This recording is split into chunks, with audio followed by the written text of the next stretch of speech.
Hey, good to be back with you. I had the privilege of working with some sales leaders this morning at the Dublin Chamber of Commerce. So it was a built to lead practice, and the idea was helping these people to understand the process of building a strong, authentic core, really working on their six pack, as we like to say. And to really get them engaged and working at their table, I asked them a question, which is, what are the attributes that you would have to see in a leader in order to willingly follow that leader?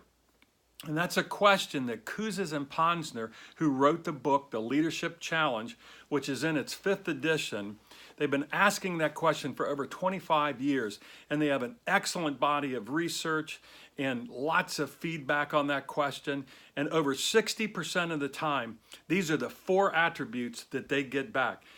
We must be able to trust our leaders. They have to have vision and be forward looking.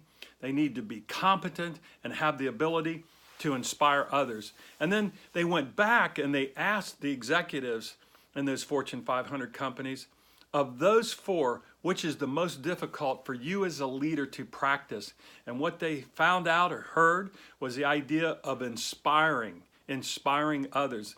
And when you think about that word inspire, it comes from a Latin word spirare, which literally means to breathe oxygen into. And I always love to ask the question is, how many of you sitting in this room today feel like your leader comes in there in the morning and is literally breathing oxygen or encouraging you, uplifting you, inspiring you? And you can imagine, what the answer is. But as they work at their tables, and as these different groups at each table, it's very interesting to see the wheels turning and really starting to ask themselves, you can just see it as a leader, what is it that's really important to them in terms of their own personal values, and then the things that they start to come up with as a group. And some of them really don't mirror those 4 attributes that we just talked about.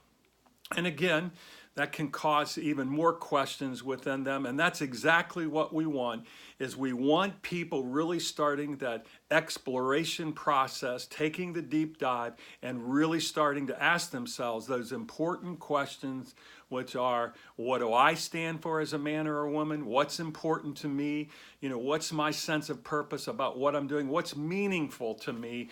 What is it that I believe and I would want my team to understand, or the folks that I work with on a day-to-day basis?